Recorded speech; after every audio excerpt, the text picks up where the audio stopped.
Greetings and welcome to another lecture in Introductory Psychology. This one involves coping. Now, coping is how we deal with stress. We feel stressed out, we need to cope with it. And as it turns out, there are two major ways of coping with stress. Now, the first way to cope with stress is called problem-focused coping. As usual, these are very nicely named about exactly what they are. In problem-focused coping, a person copes by focusing on the problem. They focus on whatever it is that's causing the stress. And they fix it. Because once that problem is fixed, there's no more stressor, there's no more stress. This is the best way to go. If you can fix, if you can change, or if you can get rid of whatever it is that's stressing you out, that's the way to go. Because you're removing the trigger for the stress. You're obviously going to feel less stressed out when you do that. If you're stressed out because you have an assignment and the assignment is due and you haven't really started working on it, start working on it.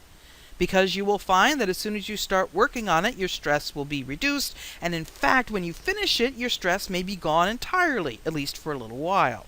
The problem is that we can't always do that. We can't always fix the problem. If you have a terrible boss, for instance, it may seem like the only way to fix the problem is to quit your job.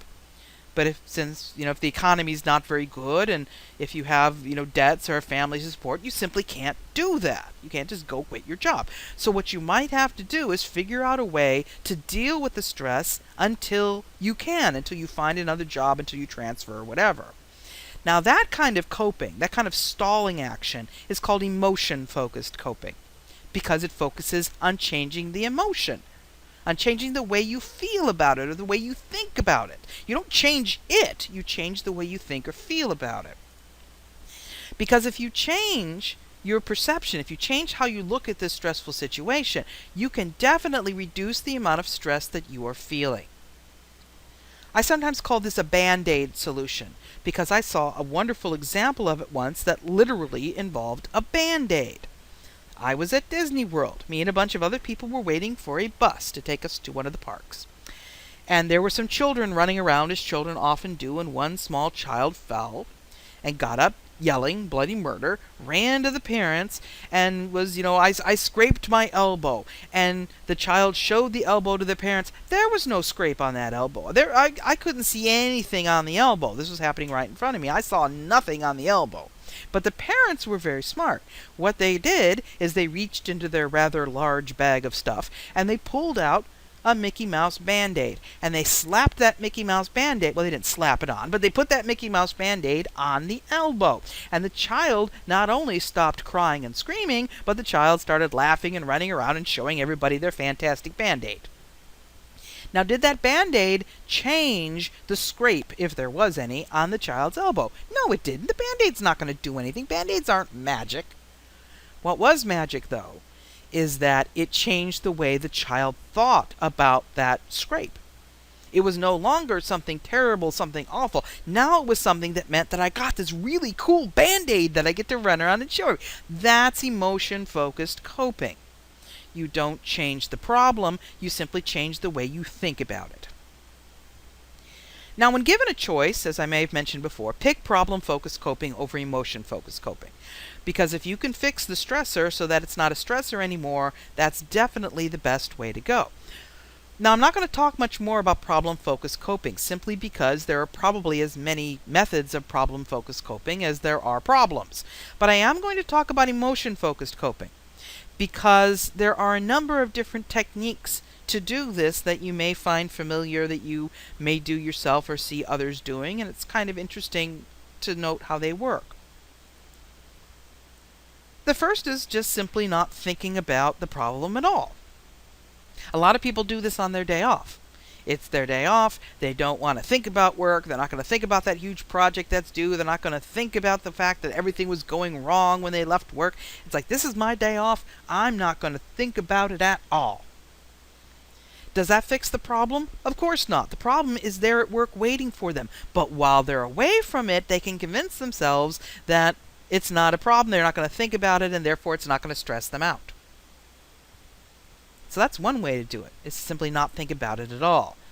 A lot of people do this, as I said, on days off and on weekends and such. They convince themselves that there's nothing wrong at work. They're just simply not going to think about it. Not going to think about it. If I don't think about it, it's not going to bother me.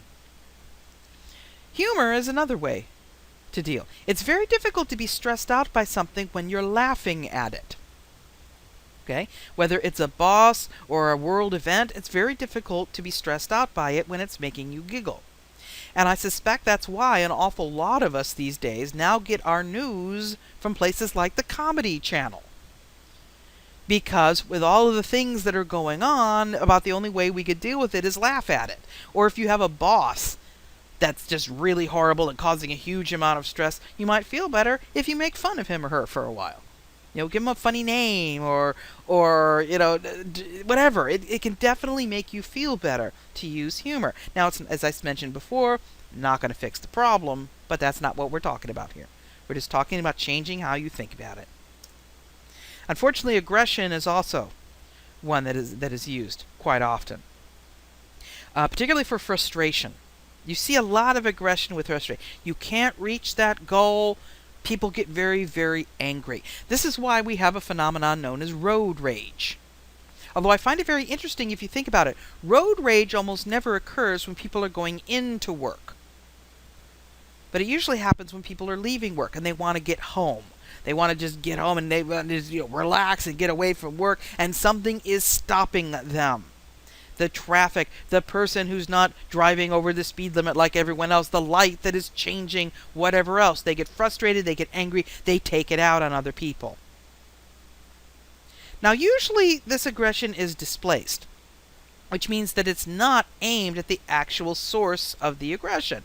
If your boss has been torturing you all day and you're stressed out because of it, the odds are you're not going to take it out on your boss.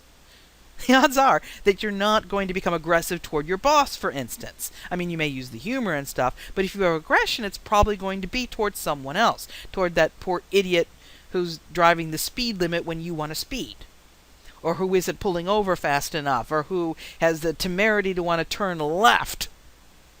That sort of thing. And unfortunately, most of us have probably been there.